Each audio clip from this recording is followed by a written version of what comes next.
Peguem o café, porque o papo vai ser quente.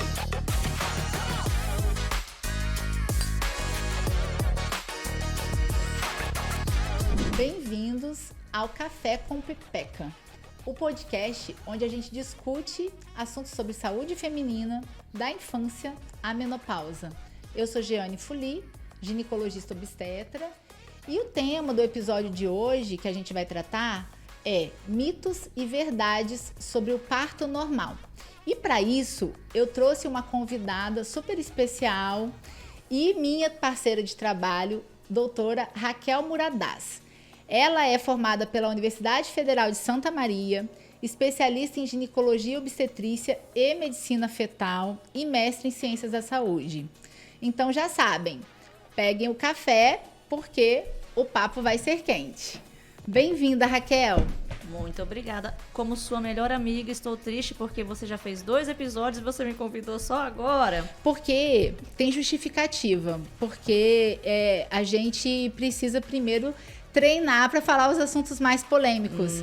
E eu queria te trazer, né, para falar sobre parto normal, que é um assunto que é muito complexo, que envolve muita coisa sendo falada na internet que não é verdadeira, existe todo um contexto, e aí eu precisava me preparar melhor para esse momento. Então tá, então tudo bem. Não, eu tô brincando com você sabe disso, né? É um prazer estar aqui, eu tô adorando acompanhar seu podcast e tá de parabéns. Obrigada.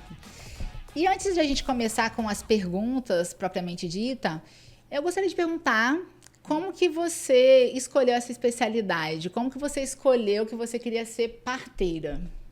Eu lembro, assim, de quando criança eu queria ser pediatra. Então, eu amava criança, adorava criança, era babá e tal. Falava que ia ser pediatra. Aí, nem sabia que para ser pediatra tinha que fazer medicina. Fui descobrir depois. E aí, no processo da medicina, ali você passa em ginecologia, obstetrícia, cirurgia geral, ortopedia. Quando eu passei na pediatria, eu descobri que não gosto de criança doente. Eu gosto de criança, mas elas doentes, aquilo acabava comigo, me matava, assim, me deixava muito mal.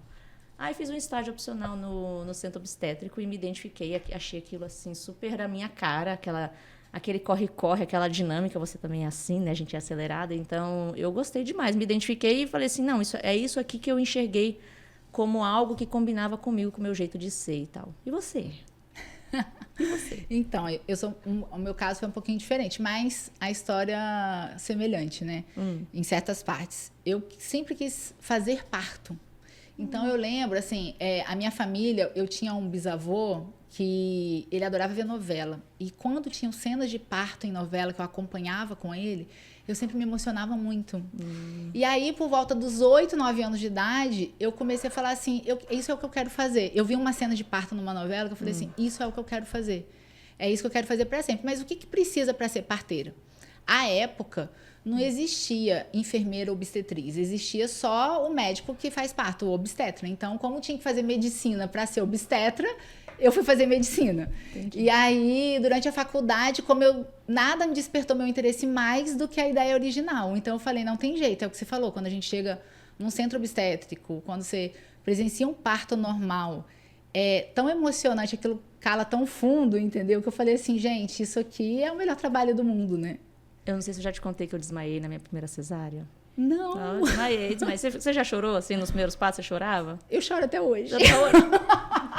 Quando é muito emocionante, quando a gente vê, assim, aquele pai que participa junto com a mulher, e aí tem aquele momento ali de casal único, assim, às vezes eu me emociono. Foi a vez que eu me questionei, quando eu fiz a minha primeira cesárea, que a residente falou assim, põe a mão, tira o neném, eu coloquei a mão, não consegui tirar o neném, achei aquilo assim, tudo muito...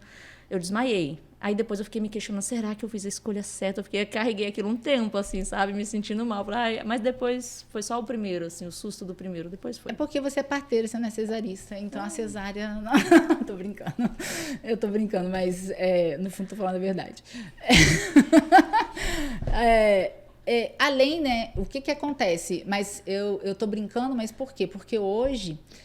existe mesmo, além de todos os mitos em volta do parto normal, a gente vê muita coisa na internet, em Instagram, em YouTube, falando sobre os riscos. Sempre tem alguém que fala assim, quando você fala que vai ter um parto normal, sempre tem alguém para contar uma história, né? porque no Brasil existe um novo normal, né? O novo normal é fazer cesárea, o novo normal não é parir naturalmente. E isso muito me entristece, motivo pelo qual a gente colocou esse tema para esclarecer as gestantes, para que elas possam tomar aí decisões mais baseadas em informações verdadeiras para saber o tipo de parto que elas desejam. E aí, a gente precisa, então, esclarecer esses conceitos equivocados que vêm aí já há um tempo na nossa sociedade, que já estão meio intrínsecos, né? Tão intrínsecos que, às vezes, a gente vê até médicos reproduzindo certas falas que a gente sabe que são erradas, né? Então, começando do princípio, ajuda aí a gente a explicar o que é parto normal. Olha, depois eu quero saber a sua opinião também sobre os termos, né? Que quando eu me formei na residência, vieram termos depois que eu não escutei na residência. Por exemplo, parto normal, parto humanizado e violência obstétrica. Meio que surgiu para mim junto, assim. Parto normal é o parto, para mim, o vaginal, daquele bebê que já está pronto, que já está maduro, que a gente chama de termo, de 37 a 41 ou 42 semanas, de acordo com a literatura. Um bebê cefálico, ou seja, ele nasce de cabeça para baixo, de forma natural, assim. O que mais? Eu estou esquecendo alguma coisa? Não. Parto normal, basicamente é isso, mas seria aquele que acontece com normalidade, né? Com naturalidade. Porque muitas vezes as pessoas acham que parto normal é só um parto vaginal. E não esses conceitos se confundem. E nem sempre um parto vaginal é normal. É normal, é verdade. Isso vai depender de como essa assistência é prestada. Muitas vezes um parto normal, ele vira um parto instrumentalizado com meio de alguma ajuda, como um fósforo ou um vácuo extrator, que é raríssimo, mas pode acontecer. Ele já não é mais um parto normal. É vaginal. Né? Ele é vaginal, mas não é mais o parto normal, já é um parto assistido, né? E tem a questão do humanizado, né? Então, assim, quando eu terminei a residência, eu me assustei um pouco com isso, assim, com esse termo, que as pacientes no meu consultório perguntavam: você faz parto humanizado? Aí eu ficava assim, uai, mas não são todos humanos, seres humanos, não, né? Eu ficava, não são todos humanizados? Não são todos humanizados. Mas eu não peguei essa vibe do humanizado na minha formação. Na minha residência era o parto, digamos que normal, vaginal, e não tinha essa onda da humanização do parto. Isso eu tive que me readaptar e aprender depois. Não sei se para você foi assim também. Não foi, porque como eu queria ser parteira mesmo, e aí eu já escolhi uma residência que tinha muito essa pegada do parto normal, né? Então, os conceitos, que era uma fase bem de transição entre esses conceitos de normal, humanizado, não se falava muito em parto humanizado. Então, lá já tinha essa coisa de já treinar o residente que estava entrando desde o início para fazer um parto humanizado. E por quê? Você tem razão, todo parto deveria ser humanizado. Mas o que acontece? Muitas pacientes vivenciam, às vezes, um parto normal sem aquela auscultativa ao que ela quer. Sem respeito às decisões da paciente. E aí isso acaba não sendo um parto humanizado, onde as decisões da gestante não são levadas em conta. E na minha residência a gente já discutia muito isso. Mas porque o hospital que eu fiz já estava nessa vanguarda quando começou esse conceito no Brasil. Mas a maioria das maternidades veio muito depois disso, principalmente aquelas maternidades que prestam assistência à gestação de alto risco, que eu acredito que seja a que você fez. Né? Acredito que sim. Onde acaba que, por serem gestações de alto risco, que já tem uma complexidade maior, acaba que tem muito mais cesárea do que parto vaginal, né? Do que parto normal. Era isso que eu ia falar. Na minha residência, como era alto risco, tinha muito mais cesárea. Ou meio a meio, assim, estatisticamente falando. Não predominava o natural, não.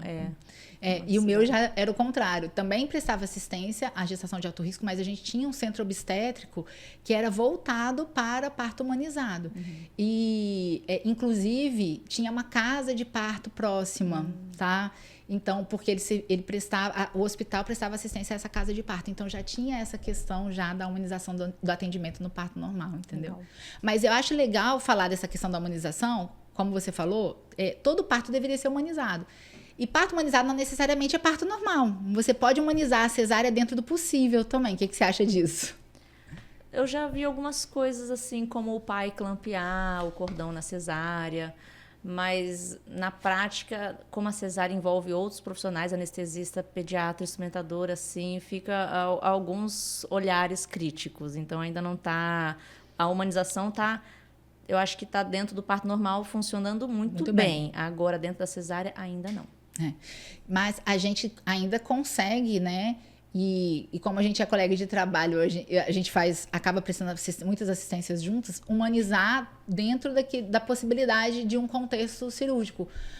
Quando o neném nasce bem, já colocar para mamar na sala de parto, para fazer o primeiro contato já, o imprinting ali, aquela relação do bebê no primeiro momento com a mãe ali na sala de parto, quando é possível. Quando é possível, exatamente. Quando é possível. Tem pediatra, assim, que você deve sentir a mesma coisa. Assim, tem pediatra que passa o neném por baixo do campo cirúrgico ali, já põe no peito, né? E tem outros que levam pro berço para dar assistência. Então, a gente não tem muito controle depois que entrega pro pediatra, né? Verdade. E é importante você falar isso, porque às vezes a paciente acha que só o obstetra que determina isso. E não é, você tem toda uma equipe. E a gente vai acabar discutindo isso aqui um pouquinho mais para frente, a importância, né, de que toda a equipe esteja alinhada na questão da assistência, né? Mas isso leva tempo, né? Então, a gente precisa desse treinamento continuado para esse olhar, né? Mas a maioria das pacientes já chega perguntando assim, qual a diferença, então, entre parto normal e parto humanizado? Então, a gente acho que ficou claro, né, meninas? Então, o parto normal, como a Raquel falou, seria aquele parto que acontece via vaginal, sem nenhuma intervenção, né, que não seja necessária. E quando for preciso alguma intervenção, tem sempre que ter o consentimento da mãe e que seja sem nenhuma instrumentalização, digamos assim. E geralmente com o bebê na posição adequada, um parto que transcorre de forma tranquila. Já humanizado, a gente vai atender a todas a expectativa da paciente, tentar respeitar os desejos dessa paciente enquanto o parto está acontecendo. E a gente tem que alinhar essas expectativas, que nem sempre tudo é possível, existe o plano e existe a realidade, mas a gente sempre vai tentar alinhar e quando for precisar mudar de plano, a gente vai estar consultando essa mãe, conversando com essa mãe, explicando para essa mãe a necessidade aí dessa mudança de plano. Mas não fiquem na cabeça de que parto humanizado, porque muita paciente chega para mim, isso aí que você falou, parto humanizado então eu pari na banheira, de cócoras, sem a médica nem colocar a mão em mim? Não é isso, né? Então, por exemplo, se uma paciente tem uma dor absurda e para ela é necessário eu pedir uma anestesia e eu tiver essa anestesia disponível, anestesiar é uma humanização, né? Então, a gente vai adequar a cada situação. Então, vamos lá, continuando. E as pacientes sempre querem saber, primeiro, o que é o parto, a diferença de parto normal para humanizado, e depois, como saber que eu estou em trabalho de parto e que eu devo ir para a maternidade? Porque, principalmente naquelas primeiras vezes, assim, é aquele monte de alarme falso, né? Sim. E aí, conta pra gente. Eu gosto sempre de falar para minhas pacientes assim, eu estou disponível, então elas não têm obrigação de saber. Então, qualquer dúvida, eu estou disponível para elas entrarem em contato comigo e relatarem o que é que elas estão sentindo. Eu explico que o parto, o sinal de parto, pode ser a bolsa que estoura, por exemplo. E a bolsa é uma coisa que pode acontecer de estourar sem sinal de dor nenhum. Estoura porque estoura e a pessoa começa a perceber ali a perda de líquido, que é em grande volume, porque tem uma lubrificação que é natural, e aí também gera uma confusão. Agora, as contrações, elas começam a aparecer ali em torno de 30, 34 semanas, depende da gestante. De início são fisiológicas ou são indolores, mas ela fica dura. Quando eu estava grávida, eu falava assim, não chega a ser indolor, dá um certo desconforto, né? Não é... Você sente uma pressão na pelve, um repuxo assim, na musculatura, como se fosse uma cãibra, é um negócio diferente. Então, essa contração não faz o neném nascer, mas faz parte do treinamento da gestação para o parto normal.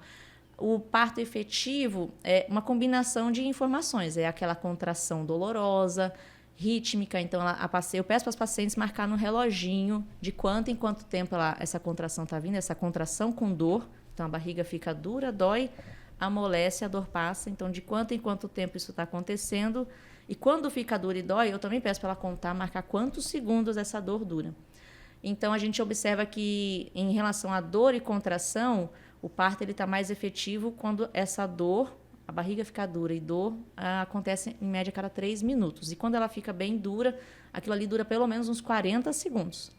Já na questão da dilatação, aí eu avalio que a partir de 3 centímetros ela já está num processo ali de preparação do colo. Mas eu gosto de internar na fase mais ativa, que aí é em torno de 5, 6 centímetros. Não sei você.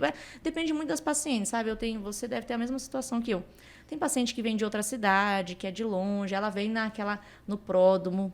E aí eu falo assim, quer ir para casa? Ai, mas eu moro muito longe. Aí eu acabo, às vezes, internando essa situação. Ou mando ir para um hotel para aguardar a fase mais ativa. Mas eu já tive situações de paciente ter medo de aguardar em casa. Aí ela preferir ficar no hospital, mesmo sabendo que não está na fase ativa ainda. Aí eu peço para ela ficar num apartamento e não ficar na sala de parto, para não gerar tanta ansiedade, tanta expectativa. Como é que você faz? Mas aí eu quero te perguntar uma coisa, já te conto como eu faço.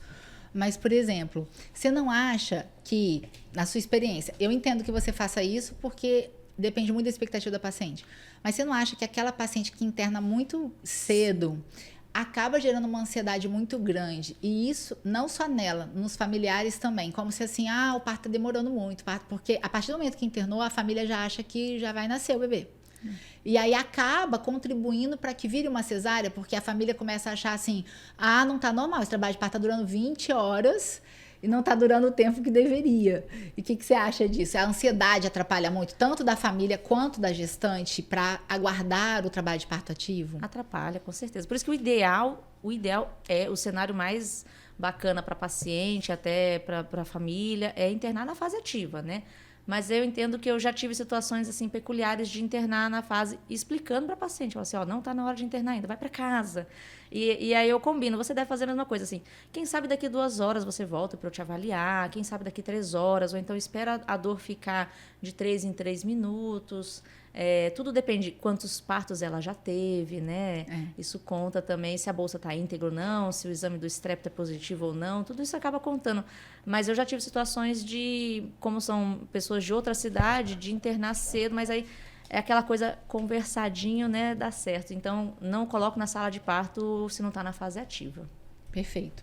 Só para contextualizar para as nossas ouvintes, muitas pessoas que vão escutar esse podcast não sabem como é a realidade no norte do país. Então, a gente tem cidades que são muito distantes. É diferente de, por exemplo, você estar numa grande capital, num grande centro, onde em 20 minutos eu estou no hospital. Aqui, as distâncias são muito longínquas. Às vezes, a paciente mora em outra cidade e essa cidade não tem maternidade e ela tem que andar grandes distâncias para chegar no hospital. Então, isso também interfere na decisão do momento de internar. E, às vezes, a gente acaba tendo que internar mais precocemente pelo contexto social que a gente está vivendo. E nem sempre só pela indicação obstétrica, o que num grande centro não é verdade. Num grande centro, às vezes, você pede, vai lá, dá uma voltinha, vai dar um passeio e depois você volta daqui a 2 horas eu avalio, mas aqui às vezes a gente não tem essa possibilidade, então depende muito de quem é essa paciente, de onde ela mora e tudo isso, por isso que essa conduta, né? Então, o que eu faço? Você perguntou o que eu faço, né? Eu costumo orientar bem as questões dos sinais de trabalho de parto, mas sempre quando é marinheiro de primeira viagem, sempre tem uma duvidazinha, né? Então, às vezes, acaba indo mais frequentemente no hospital para fazer uma avaliação. E se ainda não está no momento ideal, igualzinho a você, depende. Se ela mora aqui, eu oriento, vai para casa, avalia o bebê, vê se está tudo bem, e mando para casa. Olha, se apertar a dor quando tiver mais ritmada, quando ela não parar, quando você tiver já uma ritmicidade ou se perder líquido, ou se tiver uma diminuição da movimentação fetal, que é um outro sinal de alerta, aí você me comunica, a gente volta e reavalia. Agora, ou peço para ela ir voltar daqui a 2 horas para a gente reavaliar, para ver se realmente vai entrar ali no ritmo, né? Porque às vezes começa, mas para. Sim. Né? Mas se for uma paciente que mora longe, eu acabo fazendo a mesma coisa que você, porque a gente fica com medo de acontecer algum problema e ela não conseguir voltar para o hospital. Mas o que eu percebo é que essas pacientes acabam elas mesmas desistindo muitas vezes do parto normal e pedindo cesárea, porque gera uma ansiedade, por mais que você oriente, às vezes a família começa a pressionar, tá demorando muito, não vamos continuar esperando, já resolve logo isso. Então, a família às vezes pressiona e ela acaba mudando de ideia e desistindo do parto normal, o que é uma pena, né? É verdade. Então, assim, outra coisa que interfere muito, no meu ver, é a questão da dor, né? Então, tem pacientes que no pródromo, o que é o pródromo, meninas? Pródromo de trabalho de parto é quando você já começa a ter contrações rítmicas, mas elas ainda não são capazes de modificar o colo do útero. Então, ela não está em trabalho de parto ainda. A gente considera o trabalho de parto quando esse colo começa a responder a essas contrações. E às vezes não está na hora de internar no pródromo. A gente precisa internar, como a Raquel falou, numa fase ativa, em que as contrações começaram e o colo você sabe que vai continuar, está respondendo e ele não vai parar mais. Então, muitas vezes a paciente ela se prepara para o parto normal, mas ela quer pelo que ela leu, mas ela não se preparou para o que eu posso fazer para minimizar minha dor, técnicas de relaxamento, não fez fisioterapia, um monte de coisa. E aí, quando ela começa a ter a dor do pródromo, ela já acha que a dor é muito insuportável. Ela fala, nossa, eu não estou em trabalho de parto ainda, e essa dor já está muita... eu vou desistir, já não quero mais, né? Então, o que você acha em relação a isso? Assim, em relação a como é a dor no parto normal e como é a dor na cesariana? Cesariana é um parto sem dor? O que você acha? Justamente para alinhar essa expectativa de que vale a pena esperar ou não vale a pena esperar. Conta pra gente, sua experiência. Eu brinco no consultório com as minhas pacientes assim, eu falo assim para elas, você quer sofrer como? Né? Como você quer sofrer? Escolha o seu sofrimento, que você que vai passar por ele, não sou eu, nem seu marido. Mas para até aquelas que querem cesariana, com horário marcadinho e tal, eu tento falar um pouco sobre esperar sentir alguma dorzinha, né? E não marcar sem dor, pelos benefícios que a gente sabe que tem os sinais de parto para aquele bebê e não a cesariana eletiva. Os dois doem, os dois são dolorosos, né? No parto normal, você vai sentir a dor para o bebê nascer, mas apesar de eu não ter tido parto normal, eu vejo o quanto elas falam que a dor acaba assim que a criança nasce, a placenta sai, acabou a dor.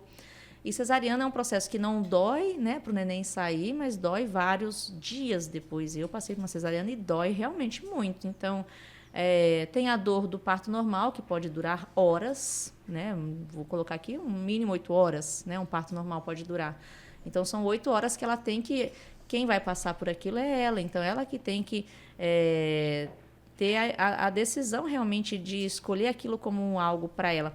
A gente brinca falando também no consultório assim, que o parto acontece aonde? Na cabeça, né? A primeira coisa, a paciente tem que querer parir, ela tem que decidir por ela, ter essa vontade de passar pelo parto normal. E quando eu vejo muita diferença nas pacientes assim, entre a expectativa e a realidade, quando só idealiza um parto normal, mas não estuda, não vai atrás, não busca. Então, fica só no imaginário, vamos ver. Que aí, realmente, essas aí, eu tenho a sensação que é assim. Na primeira contração, aquelas que falaram, vamos ver. Primeira contração dolorosa, elas, não, doutora, não é isso que eu quero para mim, não. Já aquela que fala assim, eu quero muito. Em último caso, doutora, você me opera, porque eu quero muito normal. E aí você vê que ela estuda, que ela lê, que ela se informa. E ela combina com você isso na consulta. Olha, doutora, se eu pedir cesariana, eu sei, eu li que chega uma hora em que a gente tem tanta dor que a gente pede cesárea. Mas se eu pedir, doutora, não me leva para cesárea. Entendeu? Então, eu vejo isso no psicológico mesmo, no motivacional, assim. Então, realmente começa na cabeça da mulher. Eu concordo. Desculpa que o meu celular despertou o alarme. O obstetra não pode desligar o celular, né? Foi. Mas são alarmes de coisas para fazer e eu esqueci de desligar, desculpa. Mas é isso. Eu falo para as pacientes a mesma coisa. Raquel, o que acontece? Você tem toda a razão, o parto começa na cabeça. Mas o que eu vejo?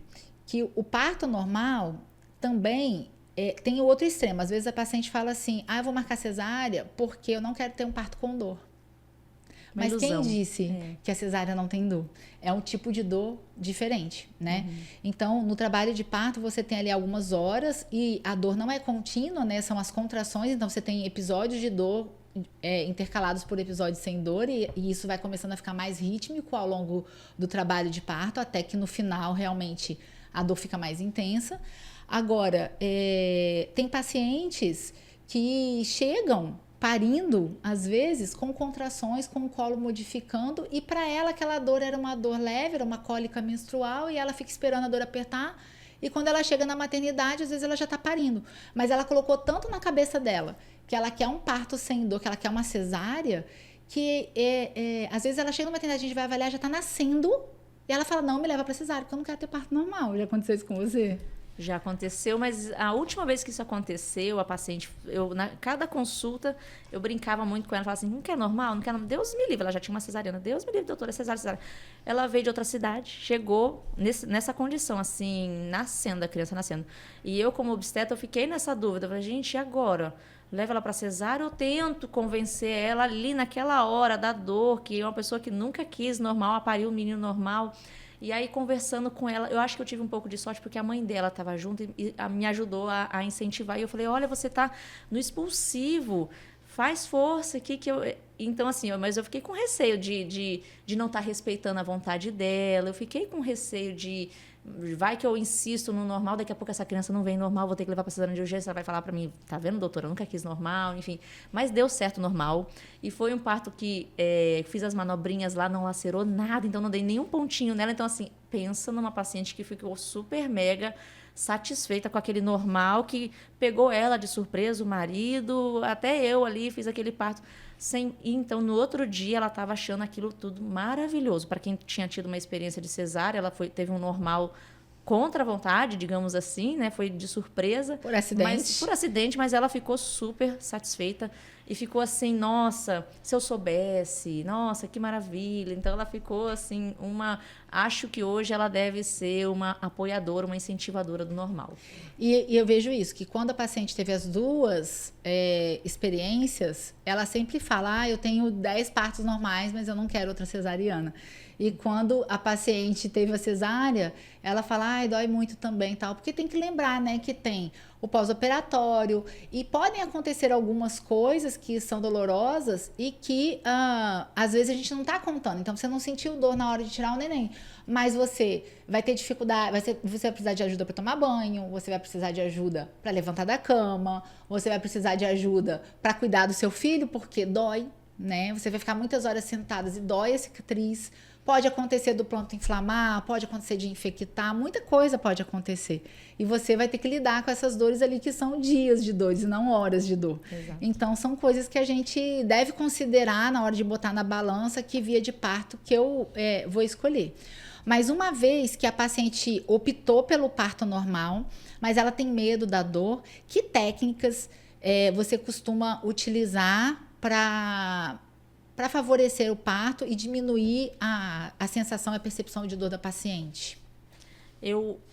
Na minha prática, são duas coisas simples que eu vejo que alivia muito, né, ao meu ver ali no parto normal, é a massagem nas costas, elas adoram, assim, quando eu pego para massagear, fico até com as mãos todas doloridas ou anestesiadas de tanto. Quando eu tiro a mão, elas falam, não. E aí eu tento ensinar o marido para dividir comigo aquele momento de massagem e água quente. Aí pode ser a banheiro, pode ser o chuveiro mesmo. Esses dois agrada a grande maioria, assim, sabe? Aí tem umas que eu coloco um analgésico na veia, bolsa quente. Nas costas também, o calorzinho nas costas. O banho quente, não, tipo uma bolsa térmica, né, nas costas. A bolsa térmica ajuda também. Uhum. São esses dois. Basicamente, massagem e banho quente, água quente. E para a realidade da cidade que você mora, para os partos que você assiste, a gente sabe, né, que pela lei a paciente teria direito, né, de pedir, quando ela acha que essas medidas não farmacológicas não aliviam completamente a dor, a analgesia de parto, né? Que é como se fosse, gente, uma anestesia para cesariana, mas um pouco mais superficial, né? Que é feita na coluna também, em que tira a sensação dolorosa, mas não tira a força muscular, porque a mãe tem que ajudar ali na hora de fazer força na hora do parto, né? Só que qual é a realidade no lugar que você trabalha e também que você percebe em geral, comparando a assistência de colegas obstetras e tal, sobre a analgesia de parto? Apesar de ser um direito da paciente, é uma coisa que a gente tem fácil no Brasil?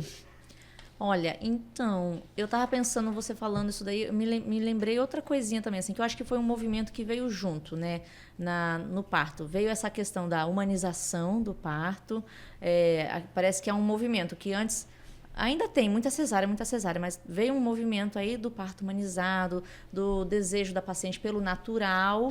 E aí acaba que a analgesia de parto ela não acompanhou muito esse movimento. Tem muito anestesista na cesariana, mas na sala de parto não tem. Tanto é que na minha formação lá no Rio Grande do Sul, eu, em 3 anos, né, que são 3 anos de residência, eu não me recordo de ter visto uma analgesia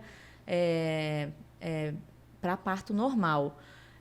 Acho que é uma especialidade que numericamente não tem tantos profissionais formados. Acho que também, assim como ficou escasso obstetra que faz parto normal, humanizado, está escasso também o profissional que faz analgesia de parto normal. Uhum. Então, na minha realidade, aos poucos eu estou vendo anestesistas que fazem, mas também até para o anestesista tem que ter mão. Né? Porque não pode aprofundar muito a analgesia, porque em vez de ajudar pode atrapalhar.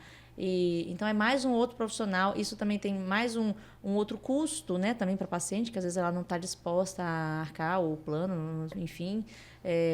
Eu acho que tem vários pontos aí, mas que, ao meu ver, esse movimento do parto humanizado, o parto normal, quando as pacientes vêm, que você explica a situação para elas, assim, essa divisão, olha... Muito provavelmente, e não é acho que um problema só de Rondônia, eu acho que também em São Paulo, Rio Grande do Sul, enfim, onde eu morei, não tinha.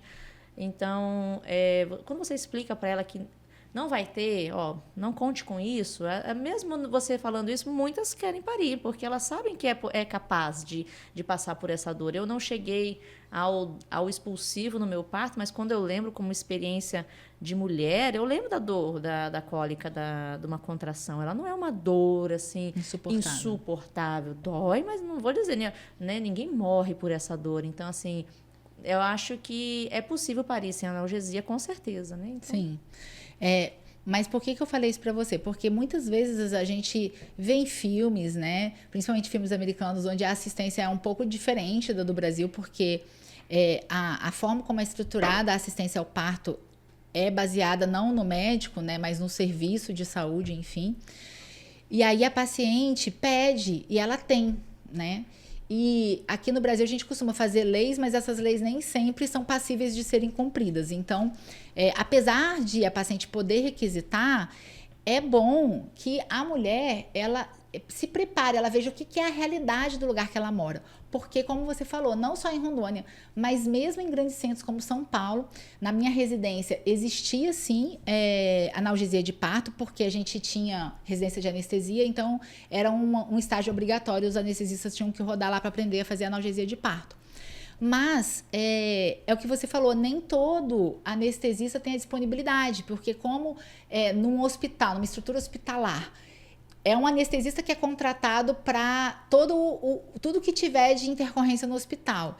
E o parto, ele vai nascer com ou sem analgesia, mas uma apendicite, uma cirurgia de urgência, uma cirurgia ortopédica, não. E muitas vezes esse profissional não está disponível porque ele está em um outro procedimento e ele não está disponível para ficar ali 12 horas, 8 horas acompanhando uma paciente em trabalho de parto. Então, a gente acaba não tendo isso para oferecer para a paciente, seja na rede pública, seja na rede privada. Né? E quando a paciente pensa nessa possibilidade, ela acaba aumentando muito o custo para ela e não apesar de tirar a dor, não é um procedimento isento de riscos. Então, ele também pode, se o anestesista der uma anestesia um pouco a mais do que deveria, atrapalhar o processo de descida do bebê pelo canal de parto, virar um período expulsivo ali, que é aquele momento em que a mãe tem que fazer força para expulsar o bebê, prolongado, e aumenta os riscos de você ter que fazer alguma intervenção. E acaba não se tornando mais um parto completamente natural. Então, quando a paciente pensa sobre isso, ela tem que considerar e saber que isso é uma verdade, saber desse risco, que não é só fazer analgesia, ela tem algumas complicações ali que podem acontecer quando a gente solicita, e ela tem que estar ciente disso. E pode, inclusive, virar cesárea, porque a anestesia aprofundou muito e ela não tem mais a força ali muscular para poder fazer a força para o neném nascer. Então, justamente por isso que eu queria que você falasse exatamente sobre isso, como é difícil, né? essa questão. E aí, outro medo, né, que acontece, além da questão da dor. Voltando um pouquinho, outra coisa que se fazia muito antigamente, que hoje tem sido deixado, mas que é uma opção em alguns casos, só para pontuar, é a questão do bloqueio local, na anestesia local do pudendo e da vulva mesmo, na hora do expulsivo, porque antigamente era uma rotina, não sei se quando você entrou na residência era rotina, fazer bloqueio de pudendo, que é o nervo lá da vulva, bilateral, para se fosse fazer uma episiotomia já tava. E aí esse bloqueio do pudendo, ele dá uma aliviada, uma relaxada ali na musculatura. Mas hoje, como os partos, eles são feitos com menos intervenção possível, né? Justamente para melhorar a experiência para essa mãe e porque não é mais necessário fazer uma episiotomia, que é o corte no períneo de rotina, a gente acaba não fazendo essa anestesia local. Mas que quando é necessário fazer uma episiotomia, a gente acaba ainda tendo essa possibilidade de fazer uma anestesiazinha ali local, né? Não é... Se tiver que dar um pontinho depois, também não vai ser no cru, vai ter anestesia local. Então, não é assim também, né? Dor o tempo inteiro, exato, né? Então, é interessante a paciente saber disso. Outro medo que... O mito ou verdade? Eu vou falar e você vai dizer pra mim. Quem tem parto normal fica com o corpo estragado. A pepeca fica larga. Eu já escutei isso. O que você acha? Ai, que tristeza, que nada a ver. Nada a ver. É um grande mito, porque Mas eu já vi muitas pacientes optarem pela cesárea com esse medo. Por isso que essa pergunta está aqui para você esclarecer para gente. Eu já vi até situação de colega machista, né? Falar para a paciente não estragar o local. Eu acho assim, de forma bem pejorativa. É um mito, com certeza é um mito. Outro mito envolvendo isso é a questão da bexiga caída, né? Não quero ter parto normal para não cair, não tem nada a ver, nem bexiga caída e nem estragar a região genital. Isso é um grande mito. Vou examinar uma mulher que teve vários filhos de parto normal, na hora de colher um preventivo, você vê que você coloca o espéculo, você abre o espéculo, você vê que aquela vagina tá... Você não fala que ali passou um neném, não fica aberto, ninguém tem estragado por causa disso, assim como cesariana, né? Porque você vai fazer uma cesariana que a sua bexiga não vai cair, ela pode cair você tendo seus filhos todos de cesárea. E então não é porque vai fazer cesárea que vai proteger de uma situação lá na frente. Não, pode ter problema de incontinência urinária mesmo tendo todos os filhos de cesariana. Isso é um grande mito. Inclusive, para nossos ouvintes, no episódio anterior a gente tratou sobre fisioterapia pélvica e a gente disse exatamente isso, que o que interfere no assoalho pélvico não é exclusivamente a via de parto, né? É o número de gestações. Se a paciente tem outro fator de risco, o número de vezes em que a mulher esteve gestante, teve essa sobrecarga desse assoalho pélvico, se ela é sedentária ou não, se ela tem uma boa saúde ou não, se ela é obesa ou não, tem sobrepeso ou não, tudo isso sobrecarrega o assoalho e pode levar à queda de bexiga e à perda de urina, mas não necessariamente o parto. Exato. E a gente fala lá que até a Cris explicou que tem muita mulher que só teve cesárea e que tem incontinência urinária. E tem paciente que tem parto normal e não. E aí eu queria contar uma história engraçada para você. Uma vez, fui fazer um pré-natal de uma paciente e ela chegou com o esposo e ela já tinha tido uma experiência de um parto normal, mas infelizmente ela teve uma intercorrência porque ela era muito jovem e ela teve uma intercorrência na gestação e ela tinha um histórico de parto normal com óbito fetal. Então, a criança, era um natimorto, né? Na realidade, ele morreu intraútero e ela teve um parto normal de bebê morto. Mas ela passou por todo o processo de parto, já estava com 9 meses e tal. E como era uma questão traumática para ela e tinha acontecido na adolescência, ela não contou isso para ninguém. E aí ela se casou, planejou outra gestação e aí nem o marido dela sabia que ela tinha tido esse parto normal, tá? E aí ela veio na consulta, na hora de fazer a anamnese, eu perguntei a primeira gestação e ela falou que não. Aí o marido se surpreendeu, né? Uai, como assim não, tal? Mas você não tem cesárea. Aí ela falou, foi parto normal. E aí na hora da anamnese eu perguntei, e o parto normal? Teve corte no períneo? Aí na época, há muito tempo atrás, era a rotina e tinha.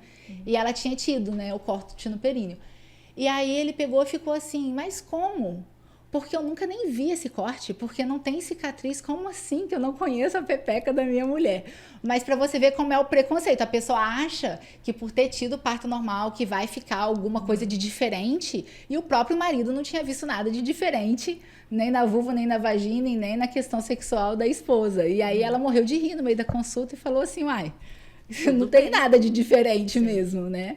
E aí eu achei muito engraçada essa situação e ajuda a gente a quebrar um pouco esse mito também, né? Legal. E eu costumo, quando você falou que existem essas pessoas que têm essas falas machistas, né? Porque eu penso, né? Porque a pepeca vai ficar larga. Gente, a gente tem que entender que tem todo um processo hormonal que você não vai parir por uma vagina que é quando a mulher não está grávida. Ela vai passar por um processo, ela vai aumentando ao longo dos 9 meses para ela ter capacidade de distender e o bebê nascer. E depois esse processo hormonal, ele vem se refazendo, né, se desfazendo para voltar ao normal. Então, não vai ser pela vagina habitual, vai ser por uma vagina preparada. Então, volta completamente normal, ela estica e volta. E aí, o que acontece? Eu costumo dizer o seguinte, não, quando o homem machista fala, a minha mulher não vai parir porque ela tem pepeca larga. Eu falo, o problema não é pepeca, é o pau que não é grosso. Isso não é um problema de pepeca larga, isso é um problema de pau fino. Aí as pacientes dão risada, gente. Mata, né? Porque eu falo, gente, isso é preconceito, isso Já que tá colocando defeito, né? Vamos botar defeito vamos botar real. defeito no contrário, né? Falo, não existe isso. Volta ao normal. Não dá nem para perceber, na grande maioria das vezes, que teve até alguma coisa que aconteceu ali. A não sei que tem uma complicação, fica uma cicatriz, mas é raríssimo. É muito difícil. Porque vagina mesmo, quando lacera um pouquinho, tem que bem. dar um pontinho, regenera muito bem, né? Você nem vê. Mucosa, né? Tem pacientes que eu olho e falo, nossa, não vejo, assim, e falo para as pacientes, elogio, assim, quando tá bem cicatrizadinho, e falo, não, tá excelente. Às vezes elas vêm com essa preocupação. Você já pegou o paciente assim? Ai, meu Deus, eu fiz o parto, deu ponto e tal. Elas vêm toda preocupada. Você olha e fala, nossa, menina, se você não falasse, eu não tô vendo nada aqui, tá tudo lindinho, bonitinho, teu médico fechou bonitinho. Nem dá pra saber, né? Elas vêm contando quantos pontos tiveram, apavoradas, assim, com uma preocupação. Você olha e fala, não, tá ótimo, olha que coisa boa, regenerou bem e tal. E a outra questão é sobre a episiotomia, o medo da episiotomia, né? Então, o que você tem a falar da episiotomia? O parto normal sempre tem que ter episiotomia? Isso é um mito ou uma verdade?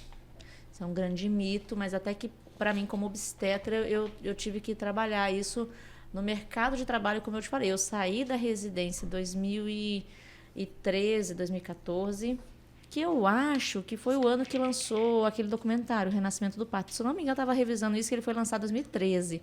Então, por isso que eu falo para você que teve junto, assim, na minha formação, na minha residência, o parto não era humanizado, era aquele parto bem obstétrico mesmo, assim, e eu acho que para mim teve essa mudança, assim, de comportamento. A minha humanização, ela teve que acontecer, porque quando você é o obstetra, né, com essa mentalidade, com essa formação, era eu que conduzia o parto, era eu que falava, senta, levanta, deita, deita que eu vou anestesiar, fazia, né, não de rotina, mas quase de rotina, bloqueio de pudendo, episiotomia, tração de cordão. A gente fazia assim todo aquele passo a passo de um parto médico, não era um parto humanizado, era um parto médico, rotura da bolsa, né? Então, quando eu me peguei nessa situação como profissional, eu falei, gente, eu não posso então encostar a mão na paciente. Que aí até aí surgiu, junto com esse movimento da humanização do parto, a palavra violência obstétrica. Eu falei, gente, então, se eu encostar na paciente, se eu fizer um epísio, eu estou sendo... É uma violência obstétrica? Isso não era, agora é. Então, mexeu muito comigo. Eu tive que trabalhar, assim, essas questões, que aí eu trabalho no partograma. Então, não é rotina, realmente não é necessário. Você aprende isso na formação de obstetra. Eu já expliquei para os meus pacientes, já teve a situação de eu fazer uma epísio na residência, fazer um epísio, o médio lateral esquerda lacerava a direita, ficava 2 cortes, assim, que na verdade o que precisou? O espaço que aquele neném precisou foi onde lacerou, né? Então você vê na prática que não precisa de rotina uma episiotomia. O bebê vai moldando a cabeça no períneo, o períneo vai trabalhando, e aí esse é aquele... Antigamente eu ficava mais ansiosa com essa cabeça ali, hoje eu fico mais tranquila, eu vejo que ela vem vindo, ela vem moldando, e aí aquele períneo vai ficando mais bonitinho, E o melhor é a laceração. Assim, para mim, como obstetra, quando eu vejo que está tudo bem, eu coloco o meu dedo lá para avaliar o espaço.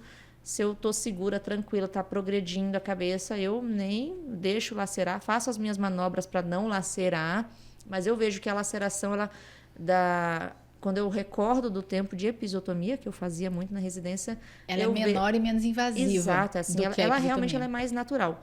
Mas, porém, contudo, todavia, cada mulher é de um jeito, cada bebê é de um jeito, cada dinâmica de parto é de um jeito. Então, assim, diante de uma situação em que eu identifique uma desaceleração, um sofrimento fetal, a ausência do esforço materno no puxo, se eu passar a mão e ver que está realmente muito tenso a musculatura do períneo e a laceração vai ser muito... A minha previsão é de uma laceração muito grande, muito ampla, converso com a paciente e explico, em situações em que há necessidade, uma episiotomia bem indicada, ela pode proteger o períneo de uma agressão, de uma laceração muito maior. Então, mas na prática, são poucas vezes, não sei na sua prática, assim, na prática realmente é menos. Você vê que não tem a necessidade de ser rotineira, aquela prática rotineira não tem necessidade, isso é um grande mito. Mas hoje o outro mito é que episiotomia é violência obstétrica. Então, o que eu acho interessante aproveitando a sua resposta, o que acontece? Durante muito tempo na formação médica, ensinou-se para os obstetras, né, que esse parto médico hospitalar, episiotomia era uma rotina no parto e que isso era para melhorar a vida da paciente, que isso prevenia lacerações, que isso facilitava a saída do bebê. Então, ninguém fazia porque a gente queria praticar uma violência obstétrica, a gente fazia porque a gente achava que era o melhor. Com o advento aí dos estudos científicos na área, essa questão mudou e percebeu-se que não é necessário. E que quando acontece a laceração, essa laceração ela é menos importante do que o corte que a gente fazia. Por isso, a rotina atual é não fazer, não é rotina. Deixar a natureza agir e intervir o menos possível. Você vai aprender técnicas de proteção do períneo para que não aconteça nem a laceração, que é aquele corte espontâneo. Mas quando a laceração acontece, ela acaba sendo mais superficial, menos ampla do que a episiotomia. Por isso que fazer episiotomia de rotina virou violência obstétrica. Então, episiotomia de rotina é sim violência, mas há situações, como a Raquel falou, que é necessário fazer, porque você está vendo que... E você só tem como avaliar isso no momento do parto. Então, você está vendo que o neném é muito grande, que está acontecendo um sofrimento fetal, você vai precisar fazer alguma manobra para ajudar esse bebê a nascer, e aí nessas situações pode ser necessário fazer uma episiotomia. E eu acho interessante, Raquel, e eu costumo fazer isso, discutir isso com a paciente no pré-natal. E eu dou um termo de consentimento para parto no pré-natal e a gente discute cada ponto. Quando a paciente quer parto normal. Justamente porque na hora do parto, a gente vai pedir ali na hora o consentimento para fazer, mas é um consentimento verbal. Isso tem que ter sido discutido antes, até para que ela decida, né, se eu realmente quero continuar tentando ou não, tenho medo, para tomar uma decisão mais acertada, porque às vezes ela realmente tem medo, né, e não quer, e às vezes não tem esse conceito e vai achar, olha, o doutor fez uma coisa que não era necessária. Sim. Então, é importante saber que existem suas indicações, sim, apesar de não ser rotina, e por isso não é considerada violência obstétrica, né? Mas é feita uma questão de necessidade, não de sempre, rotina. De rotina, não. No consultório eu gosto de usar, eu tenho um termo para parto normal e o plano de parto, que aí no plano de parto eu vou trabalhando essas informações de posição, laceração, epísio, ruptura da bolsa, enfim, é muito bom. Com certeza, acho que a paciente que quer parto normal, ela tem que discutir isso com o médico de plantão, ou com o médico do pré-natal, mas tem pacientes que às vezes fazem um pré-natal com o médico e ganham, né, na maternidade. Então, é legal ela levar, por exemplo, o plano de parto dela na bolsa, enfim. E lembrar, né, que quando for indicado fazer episiotomia, o seu obstetra, quem está prestando assistência ao seu parto, vai ter que conversar com você. Olha, preciso fazer por tal coisa. Vai ser comunicado isso durante o trabalho de parto. Não vai ser feito de forma intempestiva e sem você estar sabendo o que está acontecendo. Isso deve ser comunicado, né? Durante ali a realização da assistência, né? E aí, lembrar também que hoje existem técnicas. Então, eu quero o parto normal, mas eu tenho medo de lacerar, ou eu tenho medo de ter um corte na vagina, eu tenho medo de precisar fazer episiotomia. Então, a gente tem aí um aliado forte, novamente, que é a fisioterapia pélvica, que ajuda no preparo dessa musculatura e desse períneo para esse momento. E existe o Epinô, que é uma técnica que a fisioterapeuta usa para ajudar a adaptar essa musculatura, para diminuir o risco de laceração e o neném nascer sem nenhum corte, sem nada, de forma espontânea. Então, isso é possível se preparar para esse momento. E é muito bom para o obstetra quando a paciente se prepara para esse momento, né? Porque ajuda muito a gente, né? Verdade. O parto normal só é possível se o bebê for pequeno. Existe um limite de peso para parto normal? Isso é um mito ou verdade? Isso é um mito, não tem limite de peso para parto normal. O que a gente sabe, e pelo menos eu observo na prática, que até o bebê muito pequeno, assim, abaixo de 2 quilos, o risco de machucar esse bebê no parto, inclusive, é grande, né? Um tocotrauma. Um bebê pequeno, abaixo de 2 quilos, dá mais trabalho do que um bebê grande. Acima de 4,5 kg, 5 quilos também vale o mesmo para o bebê com menos de 2 quilos. Existe um risco de fazer tocotrauma, machucar a mãe e o bebê. Mas você já deve ter visto nas redes sociais. Eu não sei qual foi o parto do bebê mais pesadinho que você já fez normal. Eu fiz um já de 4,5, assim, quase. Eu ia te perguntar isso. Posso falar o meu? Fala. 5,5 kg. Nossa, normal. Normal. Então, normal, não lacerou períneo íntegro. Então assim... são casos na parte. Você vai ver que tem esses bebês grandes que nascem em parto normal. Eu já fiz, acho que não chegou a 5 quilos, mas uns 4,5 já fiz, com certeza. Mas eu confesso que, confessando aqui, que eu me assustei, porque eu nunca tinha visto um bebê tão grande.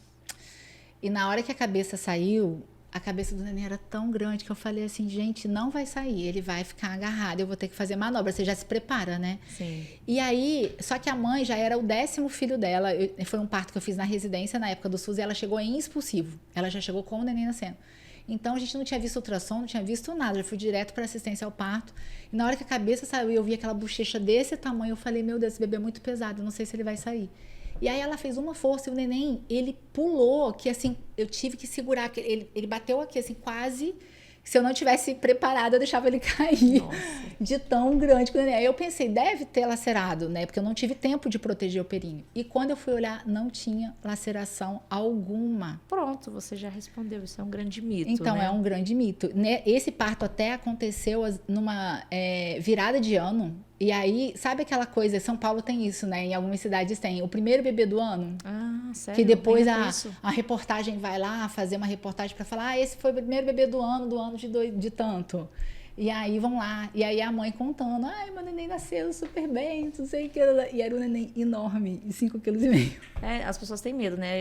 Eu confesso que quando você estima um bebê com mais de 4 quilos no ultrassom, perto ali do parto, você fica realmente assim, mãe, o bebê é grande e tal.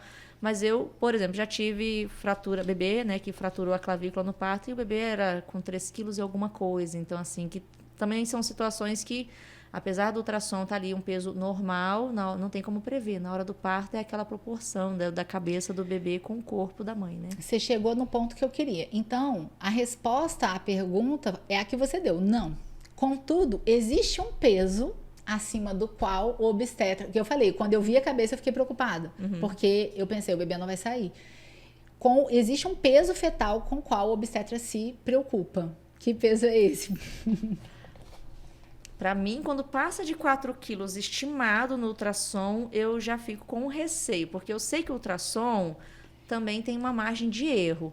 Então, eu trabalharia ali a um 4,5, 4,5 quilos. 4 quilos, assim, um neném acima de 4 quilos, né, meninas, ele é considerado um neném que a gente chama de macrossômico, é um neném muito pesado. Então, não existe uma regra, não quer dizer que vai acontecer uma intercorrência como não aconteceu no meu parto, mas é o que a Raquel falou. Então, se o neném é grande no ultrassom e você está vendo que ele é grande, isso não é uma indicação de cesárea. Mas a mãe tem que estar ciente também de que podem acontecer intercorrências na expulsão desse feto que é grande, né? Porque ele pode ter dificuldade de sair. E isso tem que também ser discutido com a paciente. Então, muitas vezes, eu vejo que muitos colegas acabam indicando cesáreas em neném maiores que 4 quilos, né? por esse medo, porque o risco é de você ter uma fratura de clavícula, você pode ter o risco de o neném ficar agarrado pelo ombro e você ter que fazer alguma manobra para soltar esse bebê, e aí isso é sempre preocupante, porque aumenta o tempo de expulsivo e pode ter alguma intercorrência. Então, por esse motivo, a gente tem que discutir com a paciente, olha, se o neném tem esse peso, vamos continuar no plano do parto normal ou vamos mudar de estratégia? Porque há uma intercorrência, como você falou, você não tem como prever uma intercorrência.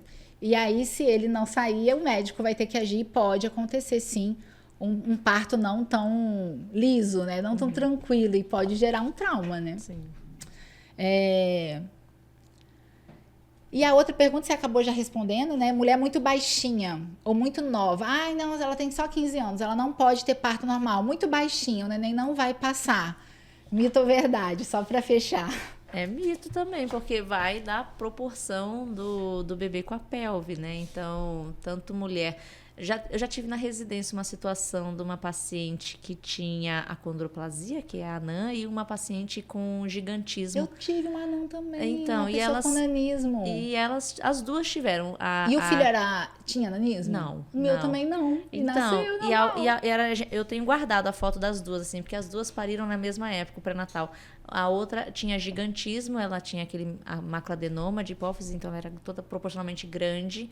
Eu lembro que até a maca, a gente não tinha uma maca que teria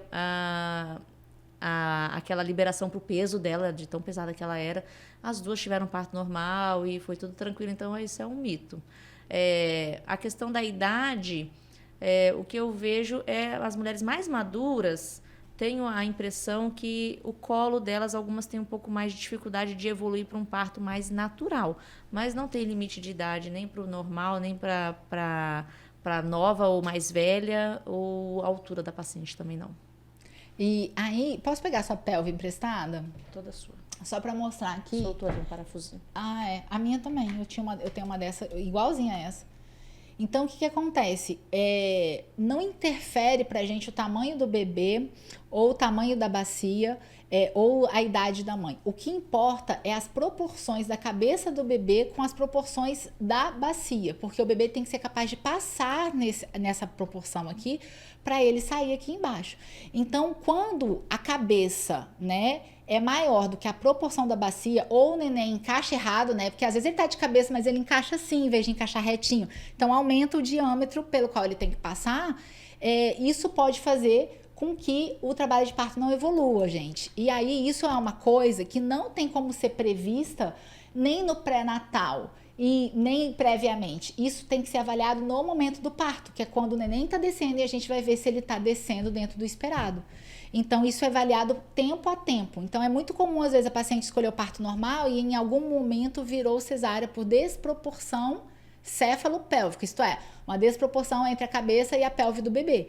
E isso acontece só na hora do parto que a gente consegue detectar. Não tem como detectar previamente, a não ser que a mãe tenha uma malformação de bacia prévia que impeça.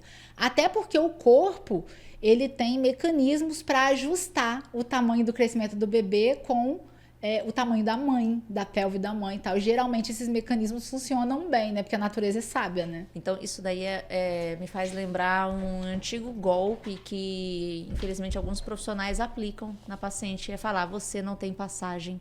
Sem ela estar em trabalho de parto, sem ela estar nesse momento. Simplesmente falar, você tem uma pelve ruim, julgar o corpo da mulher falando, você não tem passagem para o normal. E isso não tem profissional... Por maior experiência na área, ele não tem como fazer essa previsão. É só na hora de parir. E perfeito. Ainda bem que você falou isso, porque assim, é uma coisa que eu vejo sempre. Às vezes a gente pergunta no consultório, fazendo anamnese. Eu tive parto cesárea. Aí você fala, mas por que foi cesárea? Aí a paciente fala, eu queria muito normal, mas eu não tinha passagem. E aí eu falo, mas você entrou em trabalho de parto? Não, o médico disse que eu não tinha passagem. Então, gente, não tem como saber antes. Você precisa entrar em trabalho de parto para testar. Então, cuidado aí também na hora de escolher esse profissional. Se ele realmente é um profissional que gosta de fazer parto normal, que tem experiência em parto normal, porque isso vai interferir no sucesso de você conseguir ou não o seu desejado parto normal, né? Outra questão que a gente escuta sempre, depois do primeiro parto ser cesárea, os próximos também tem que ser cesárea. E aí, Raquel, o que você diz sobre isso? Se tiver uma cesárea, tudo bem. 2 ou mais, aí o ideal é não ter normal, né? Mas já vi casos pontuais na internet de mulheres com 2 cesarianas que conseguiram parir normal depois de 2 cesáreas. Mas o recomendado mesmo é um parto cesariana antes de um parto normal, sendo que esse parto normal também tem algumas regrinhas ali, tem que ser espontâneo, natural, não dá para induzir com miso, assim, tem alguns detalhes também. E o tempo também. É ideal ter um tempinho de segurança entre o parto cesariana e o parto normal. Qual o tempo que você indica para suas pacientes aguardarem entre uma cesárea para tentar um parto normal? Eu falo que o mínimo é de 1 ano a 1 ano e meio. Na minha residência, era 2 anos cravado. Na minha também, 2 anos. Eu também aprendi 2 anos. E aí, quando a gente surgiu esse mito e verdade aqui, eu confesso que eu tive que fazer uma revisão. Eu fui buscar uma revisão para ver assim, os dados mais atuais a respeito de riscos do parto vaginal pós-cesárea. Por que, Raquel, qual é o risco que preocupa a gente, conta para a nossa audiência, a respeito de um parto normal pós-cesárea, quando tem 2 ou mais cesáreas? Conta pra gente, qual é o risco? O que te deixa com medo?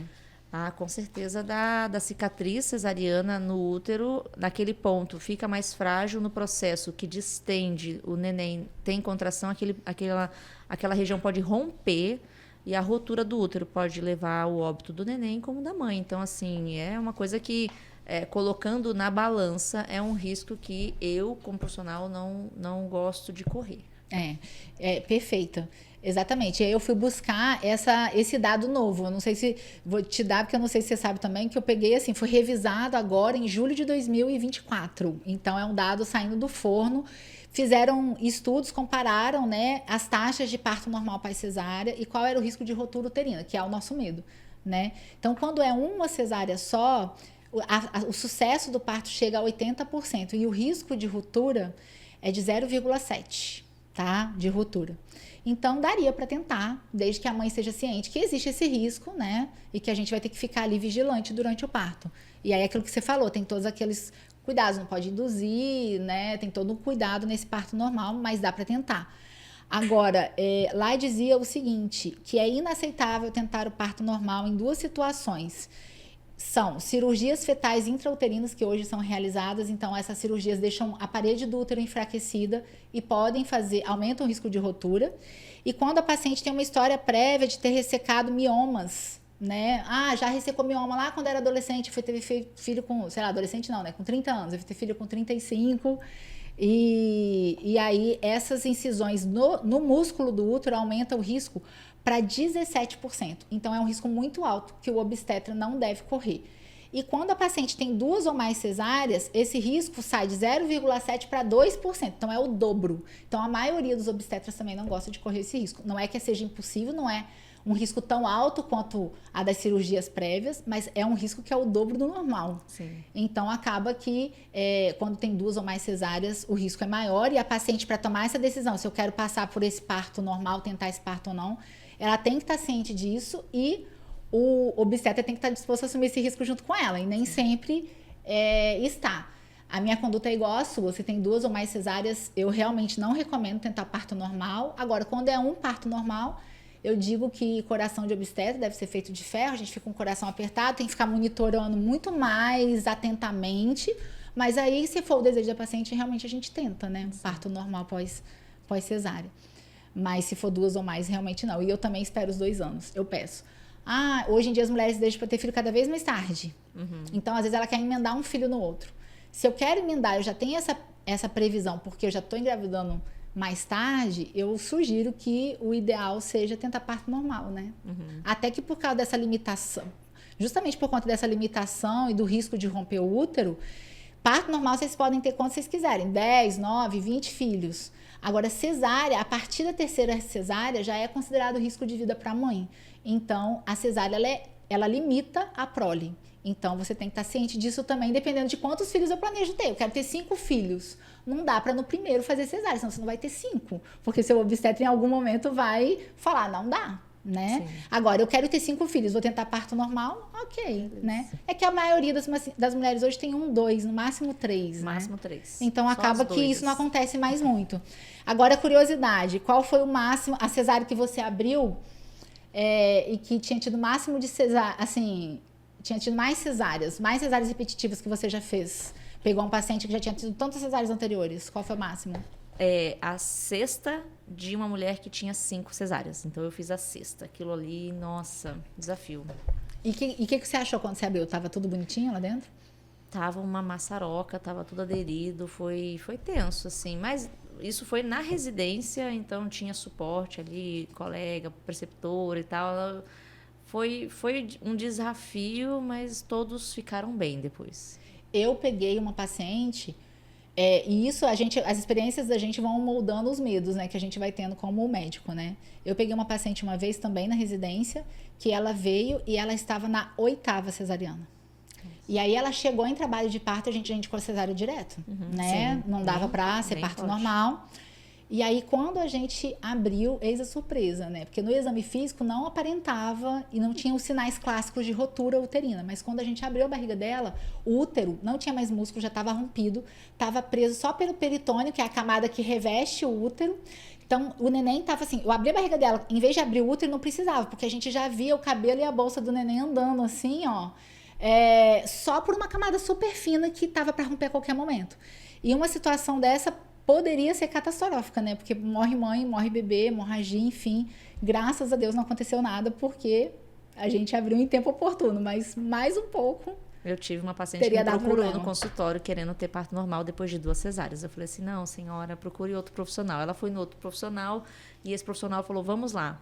Aí, tô em casa descansando, aí a outra profissional vem, me ajuda aqui numa cesariana. E era essa paciente. Ela estava tentando parto normal depois de 2 cesarianas e, por algum motivo, o parto normal não evoluiu normal e foi para cesárea. Quando a gente abriu ali, afastou o músculo, o útero já tinha rompido também, num ponto pequeno, era pequena a abertura, mas aí a única coisa que estava segurando era a membrana amniótica. Então, assim, eu olhei para a colega Pior e falei ainda. assim... Deus te ama, amém, tá tudo certo, deu tudo certo, mas foi um risco que as 2 estavam correndo, as 3, né? Porque a criança também conta ali, né? Então, como eu previa, né, o tema é muito amplo e a gente não consegue esgotar tudo que a gente gostaria. Então, eu vou fazer um bate-bola rápido só pra gente ir pro fechamento, que é só pra você dar a sua opinião. Eu vou falar uma frase e você vai dar a sua opinião do porquê, tá? Tá bom. Cada parto é único. Sim, cada parto é único, não tem protocolo que... Porque às vezes a paciente acha assim, porque eu não tive, o meu primeiro foi cesárea, o segundo vai ser cesárea. Cada paciente é única, não adianta, não tem protocolo. Eu falo que a obstetrícia é uma área médica que tem estudos, tem protocolos, tem isso, mas na hora, na prática, cada mulher vai ser de um jeito e não tem como... Eu brinco o seguinte, eu falo com a paciente assim, cada parto e cada bebê. Então, tem bebê que dá trabalho para nascer e tem bebê que nasce fácil. Então, você só vai saber quando você passar pelo processo. Não tem como adivinhar, né? Sim.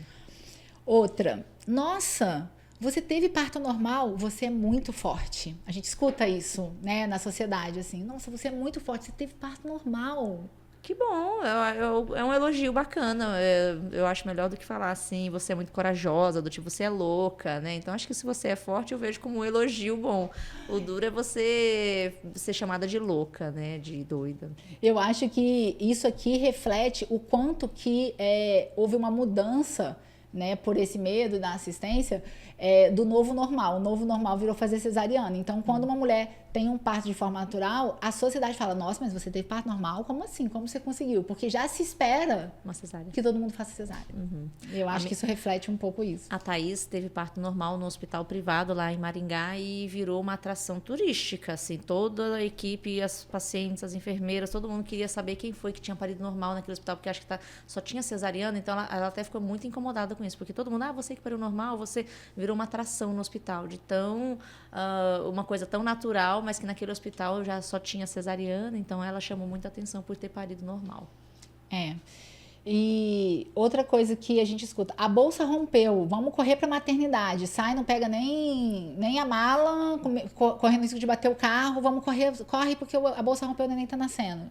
E aí, o que você acha disso? Eu adoro isso, assim, os pais são os que mais ficam apavorados, esses É um clássico a bolsa romper e o pai querer sair correndo.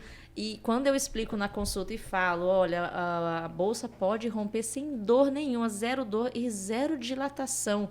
Aí quando eu explico e falo, e só sai líquido, líquido, líquido, e o pai olha pra mim e fala assim, então não precisa. É uma frase que eles falam na hora pra mim. Então eu não preciso correr pra maternidade. Eu falo, não precisa. O que você pode fazer? Tira foto, filma, me mostra ali por imagem o líquido, a cor do líquido é importante eu ver. Mas sendo assim, não tem desespero nenhum. A bolsa é uma coisa separada, que eu falo assim, é um caso à parte do parto normal. Tem aquela bolsa que só rompe quando a cabeça do neném tá saindo ali, né? A última coisa a acontecer no Que é o parto, ideal, que é o ideal. né? Mas se romper, não é para sair correndo, não tem desespero nenhum. Tudo vai depender das contrações em si, né? Dá pra pegar a bolsa, dá pra pegar a mala. Você vai ter que ir pra maternidade ser avaliada. Mas não necessariamente quer dizer que o neném está nascendo, tá, gente? Não precisa sair correndo e bater o carro, não, pelo amor de Deus. E a última, tá? Queria parto normal, mas não consegui, porque a cultura de estrépito deu positivo e o médico disse que só podia ser cesárea. O que você acha disso? Você já pegou isso? Já escutou esse relato aí? Já, outro golpe, né? Igual falar que não tem passagem, que a pelve é ruim, que o bebê não vai nascer, a do estrépito é outra que... Gente, tem antibiótico, então o protocolo diz, parto normal é um antibiótico e pronto, não tem por que fazer uma cesariana por causa desse exame, mas já peguei, assim, e pelo exame, né? O resultado do exame nem esperou entrar em trabalho de parto. E então... esse assunto é tão amplo, tem tanta coisa que eu quero conversar com você sobre ele, que rapidinho passou o tempo, a gente até estourou o tempo, gente, peço desculpa à audiência que passou um pouquinho, mas, e justamente como a gente já previa que isso ia acontecer, eu acabei dividindo esse episódio em duas partes, na parte 1 e parte 2. Então, agora a gente está finalizando a parte 1, mas a gente vai agradar. A doutora Raquel vai continuar com a gente para a gente gravar o próximo episódio, que vai sair em janeiro. E a gente vai fazer a parte 2 porque a gente ainda precisa discutir muita coisa e desmistificar muita coisa. Então, só uma palhinha para vocês do que vamos discutir no próximo episódio é como escolher o obstetra e o hospital. O parto normal é realmente o mais seguro? O que é plano de parto? Que você acabou falando de plano de parto e a gente não entrou porque eu já sabia que a gente ia conversar depois. E como decidir se o parto normal é para mim ou não?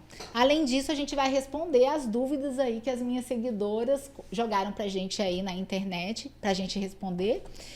E quero te agradecer por ter aceitado o meu convite, vir conversar comigo, tomar um cafezinho e conversar um pouquinho sobre essa prática que a gente gosta, mas que realmente, como você falou, né, tá ficando cada vez mais escasso os médicos que fazem parto normal por inúmeras questões que a gente vai discutir também no próximo episódio. Obrigada. Agradeço o convite, você é minha grande parceira nessa área, na obstetrícia, viu? Eu comecei reclamando, agora eu ganhei 2 episódios. Viu?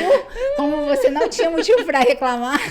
Ótimo. Então, gente, obrigado pela sua audiência. Não deixe de se inscrever lá no canal do YouTube e ativar o sininho para receber as notificações dos novos episódios e do próximo episódio, que é a parte 2 sobre parto normal, mitos e verdades do parto normal.